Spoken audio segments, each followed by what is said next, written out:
சேருது.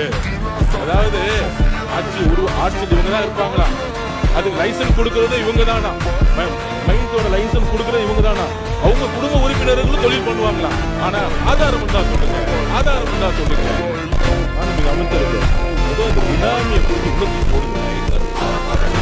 அங்க அடிச்சா யாரு குரல் கொடுக்குறாங்களோ, அங்க அடிச்சா யார் எதிர்த்து பேசுறாங்களோ அங்கதான் ஆதாரம் இருக்கு.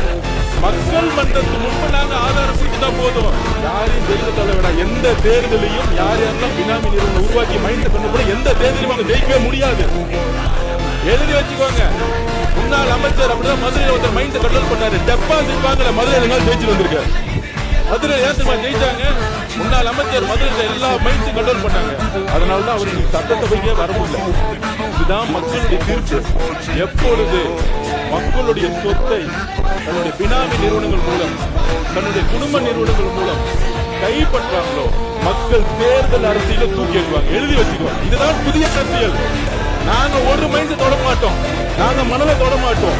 எல்லா சொத்துக்களையும் மக்கள்கிட்ட சொல்றதுல கேட்க வேண்டியது அமைச்சரோட பொறுப்பு. முதலமைச்சர் சொல்லியிருக்கிறார். அதுக்காக தான் நாங்க பண்ணிட்டு இருக்கோம். அதனால மாண்புமிகு பேரவைத் தலைவர்களே, ஆதாரம் இருக்கா, ஆதாரம் இருக்கான்னா 30 வருஷத்துக்கு முன்னாடி யார் யாரெல்லாம் சைக்கிள்ல வந்து அரசியலுக்குள்ள வந்தாங்களோ, இன்னைக்கு யார் யாரெல்லாம் மெடிக்கல் காலேஜ் கட்டிருக்காங்களோ, யார் யாரெல்லாம் இன்ஜினியரிங் காலேஜ் கட்டிருக்காங்களோ, யார் யாரெல்லாம் பெரிய பெரிய பங்களா வந்து அரசியல் வந்து பேர் கட்டிருக்காங்களோ, அங்கதான் உண்மையான ஆதாரம் மக்கள் பார்வையில் இருக்கு.